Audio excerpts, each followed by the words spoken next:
Hello everyone, this is me Ishita and you all are watching IGNU Pathshala. So today we will discuss Buddhist and Jain tradition of history writing. Unit number ये है 3.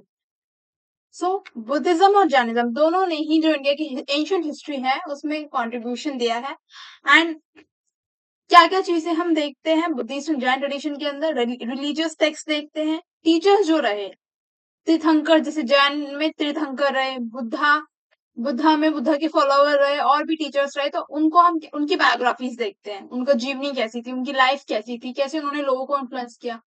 Monastic records देखते हैं, genealogy देखते हैं, जैसे कि Jain tradition में 23 तीर्थंकर रहे, 23 टीचर रहे।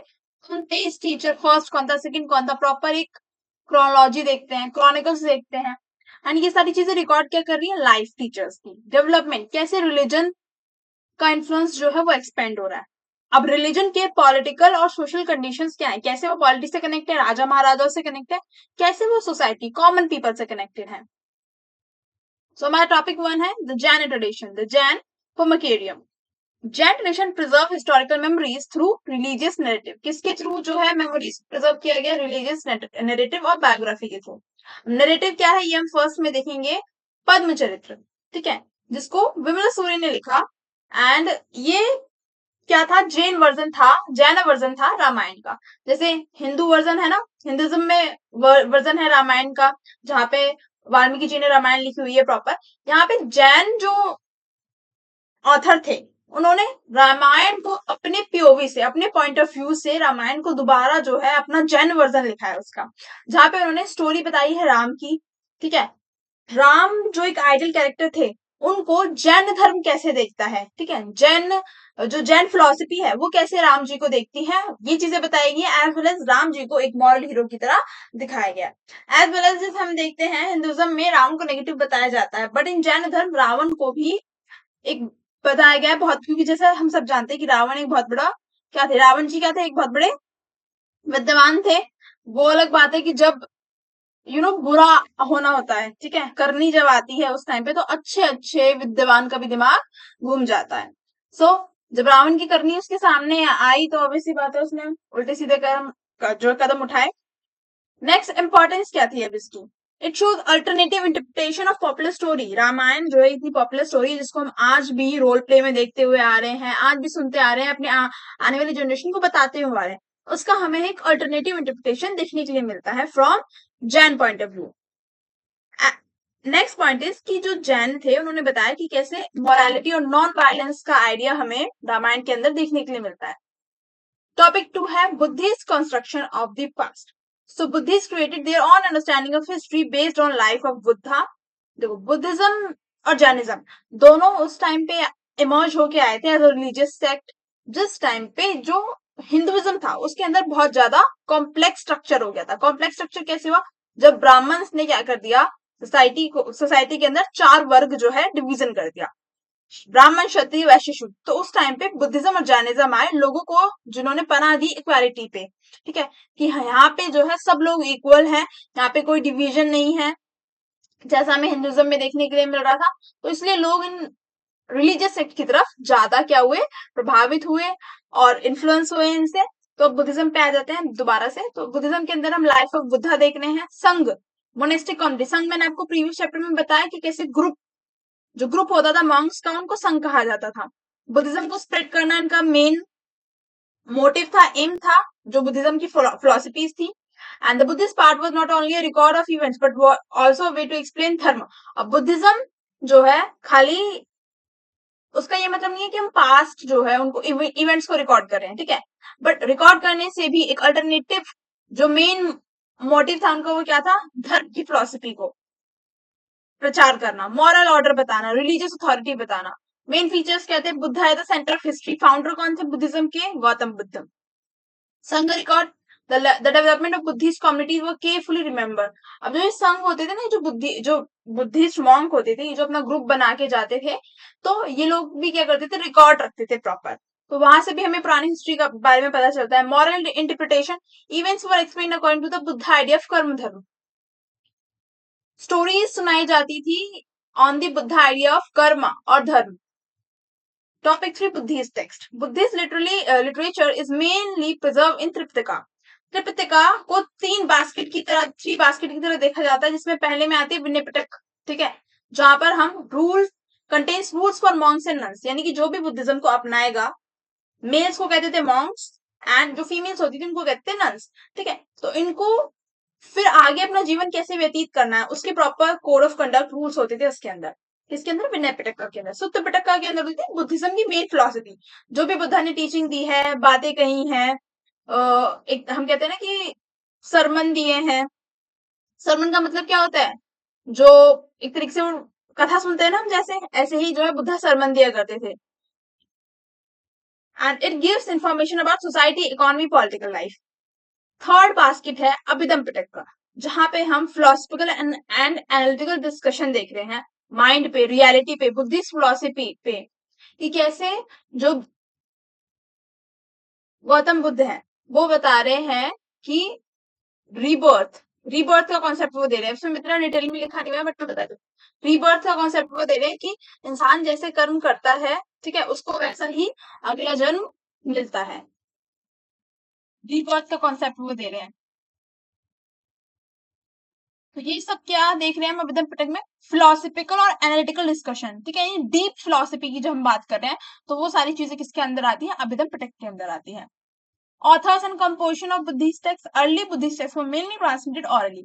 तो जब स्टार्टिंग हम देख रहे हैं, जिस टाइम पे बुद्धिज्म डेवलप होना स्टार्ट हुआ, तो वहां पे हम सिर्फ ऑरल ट्रांसमिशन देख रहे हैं, यानी कि सरमन्स के थ्रू, या जो मॉन्क्स हैं वो जा के लोगों को बता रहे हैं बुद्धा की फिलोसफी, इसके थ्रू धीरे धीरे वो डेवलप हुआ, सेंचुरीज टाइम लगा। The text were not written by single author but the result of collective tradition, यानी कि सिंगल ऑथर ने इन तीनों टेक्स्ट को नहीं राइट डाउन किया है, मल्टीपल लोगों के एफर्ट्स हैं इसके अंदर। And important Buddhist and writers and historian include, अब मेन लोग कौन है जिन्होंने हेल्प की है इस पूरे तीनों टेक्स्ट को कंपाइल करने में, मॉन्क्स, ठीक है, कमेंटेटर्स और बायोग्राफर्स। टॉपिक 5 है बुद्धिस्ट हिस्टोरिकल ट्रेडिशन। अब बुद्धिस्ट हिस्ट्री के बारे में हमें कहाँ से पता चलता है, तो सबसे मेन है संघ से, जो ग्रुप होते थे मॉन्क्स के, नन्स के, वो लोग कैसे अपना डेली लाइफ व्यतीत कर रहे हैं, इससे हमें पता चलता था। इंपॉर्टेंस क्या थी, संघ क्या रिकॉर्ड कर रहे थे, मोनेस्टिक रूल्स, ऑर्गेनाइजेशन, डिस्प्यूट और बुद्धिज्म का एक्सपेंशन, ये सारी इंपॉर्टेंट इंफॉर्मेशन जो संघ क्या करते थे, रिकॉर्ड करते थे। The Vinay Pitaka give important detail about early संघ लाइफ, और विनय पिटका से भी हमें जो है, जो ये ग्रुप्स होते थे इनकी लाइफ के बारे में पता चलता है। Concept of time in Buddhism, Buddhism understanding of time was different from modern history. तो हम जानेंगे कि बुद्धिज्म के अंदर समय का क्या महत्व था। तो time was seen as a cyclical, long term, connected with cycle of creation destruction, यानी कि जो चीज एक बार बन गई उसका दोबारा डिस्ट्रक्शन होना, खत्म होना क्या है, नेसेसरी है या फिर तय है, ठीक है, पहले से ही डिसाइडेड है, यानी जो चीज में जैसे इंसान जन्म लेता है तो उसकी मृत्यु तय है, ठीक है। तो ऐसे ही बुद्धा ने बताया है कि ये साइकिल क्या है, इन्फिनिटी की तरह ये साइकिल है, कि ये कभी साइकिल खत्म नहीं होगा, बर्थ होगा, देन क्या होगी, मृत्यु होगी, और इस साइकिल से अगर आपको मोक्ष प्राप्त करना है ना, लिबरेशन प्राप्त करना है, तो आपको क्या फॉलो करना पड़ेगा, बुद्धिज्म का पाथ फॉलो करना पड़ेगा, एक अच्छा इंसान बनना पड़ेगा, जिसके अच्छे कर्म होंगे तभी आप मोक्ष पाओगे। बुद्धिस्ट थॉट इंक्लूड आइडिया जैसे कि प्रीवियस बर्थ, की पुरानी जो हमारा जन्म है उसके कर्म हमारा प्रेजेंट डिसाइड करते हैं, या आने वाला भविष्य डिसाइड करते हैं। Different ages of future Buddhas, तो इन सब चीजों पे बुद्धिज्म क्या करता है, इन सारे आइडियाज को इंक्लूड करता है। Traces of historical thinking in Buddhism, so ज्यादातर हम बुद्धिज्म में स्पिरिचुअल टीचिंग देखते हैं, बट इसके अंदर हिस्टोरिकल थिंकिंग भी है, जैसे कि हमें बुद्धा की लाइफ रिकॉर्डिंग देखने के लिए मिलती है, कि कैसे जो संघ है उन्होंने बुद्धा के बारे में बताया है, कैसे वो डेली सर्मन देते थे, कैसी उनकी लाइफ स्टाइल थी, कैसे वो कभी किसी को बुरा नहीं बोलते थे, as well as preserving succession of teachers, यानी बुद्धा के बाद जो मेन बने है ना, लीडर होते थे, इन संघ के लीडर होते थे, मोनेस्ट्रीज के एक मेन लीडर होता था। इंपॉर्टेंट इवेंट्स रिमेंबर करना, Buddhist text show awareness of change over time, continuity of tradition और importance of memory. Buddhist text में क्या क्या दिखाते हैं, पहला कि समय के साथ कैसे बदलाव आया, ठीक है, एक टाइम था जब बुद्धिज्म पीक पे था, बहुत ज्यादा स्प्रेड हो रहा था। नेक्स्ट कंटिन्यूटी ऑफ ट्रेडिशन, कि कैसे लोग जो है बुद्धिज्म को कंटिन्यू करते रहे, इंपॉर्टेंस ऑफ मेमोरी की मेमोरी की क्या इंपॉर्टेंस है। Fourth is Pali chronicles of Sri Lanka. तो Sri Lanka develop a strong Buddhist historical tradition, जहां पे इंपॉर्टेंट क्रॉनिकल्स क्या थे, दीपमसा, महावंशा, जिसको लिखा था महारामा ने, और उन्होंने डिस्क्राइब किया था कि कैसे बुद्धिज्म का इम्पैक्ट श्रीलंका की रूलर्स पर पड़ा। अब यहाँ पे इंपॉर्टेंट इन्फॉर्मेशन क्या हमें इन क्रॉनिकल्स से मिलती है, किंग के बारे में जानने के लिए मिलता है कि कैसे बुद्धिज्म का इम्पैक्ट राजाओं की लाइफ पे पड़ा, मोनेस्ट्रीज कैसे राजा ने बनवाई, कुछ राजा ने बनवाई, कुछ लोगों ने डोनेशन दिया जो भी बुद्धिज्म से प्रभावित थे, स्प्रेड कैसे हुआ बुद्धिज्म, और पॉलिटिकल हिस्ट्री क्या रही। तो यहाँ पे क्रॉनिकल्स कनेक्ट करते हैं रिलीजियस लाइफ को पॉलिटिकल हिस्ट्री से। बुद्धिस्ट बायोग्राफीज बुद्धा के बारे में जो लाइफ है बुद्धा की, वो कैसे डिस्क्राइब की गई है और किसके अंदर डिस्क्राइब की गई है। तो बुद्ध चरित्र के अंदर हमें जो लॉर्ड गौतम बुद्ध थे उनकी लाइफ देखने के लिए मिलती है, जिसको राइट किया था अश्व घोष ने। अब इसके अंदर क्या बताया गया है, बर्थ कहाँ पे हुआ था, आप मुझे बताओ कहाँ पे बर्थ हुआ था, प्लेस क्या है, बर्थ प्लेस क्या है बुद्धा की, रिनंसिएशन कहाँ मिला उन्हें, इनलाइटनमेंट कहाँ मिला, और टीचिंग। इनलाइटनमेंट मतलब उन्हें ज्ञान कहाँ प्राप्त हुआ, तो ज्ञान कहाँ प्राप्त हुआ था, बोध गया।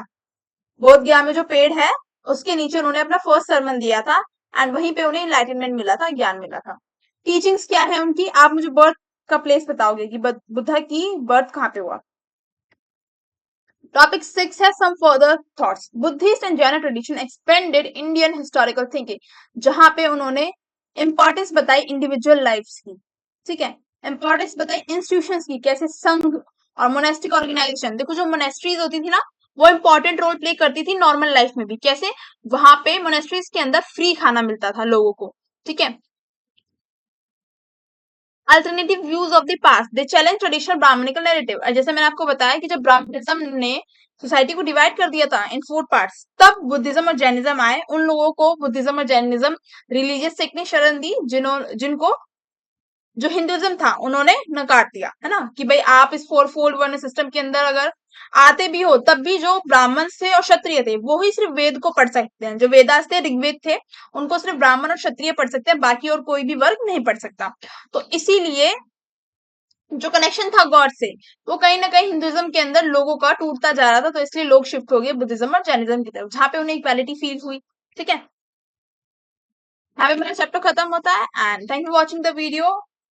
अगर आपको वीडियो पसंद आई हो तो do like share subscribe my channel, and I know ये चैप्टर बुक के अंदर काफी बड़ा है, and I am assuring you अगर आप लाइन बाय लाइन पढ़ोगे तो आप बोर होगे। सबसे बेस्ट तरीका यही है कि आप इन शॉर्ट समझ लो, ठीक है, कि मेन मेन हेडिंग्स का मतलब क्या है और उस पैराग्राफ के अंदर क्या बताया गया है, एंड उसके बाद आप इसका प्रीवियस ईयर क्वेश्चन देखो कि इससे क्या आया हुआ है, और इससे क्वेश्चन ज्यादा आया भी नहीं हुआ है, सिर्फ ये पूछेगा कि बुद्धिस्ट और जैन ट्रेडिशन ने कैसे हेल्प की हिस्टोरिकल कॉन्शियसनेस बिल्ड करने में, जो कि मैं आपको आने वाली प्रीवियस ईयर क्वेश्चन में करा भी दूंगी। तो इस पूरे चैप्टर से सिर्फ एक क्वेश्चन आएगा, और उस एक क्वेश्चन के लिए अगर आप लाइन बाय लाइन पढ़ोगे बुक तो आई डोंट थिंक कि वो उसका आउटकम इतना ज्यादा होगा, है ना, जितना अगर आप मेन स्टोरी जान लेते हो और उसके बाद आप डायरेक्ट जो है क्वेश्चन पे जंप कर जाते हो। सो मिलते हैं यूनिट नंबर 4 में, तब तक के लिए tata bye bye, take care.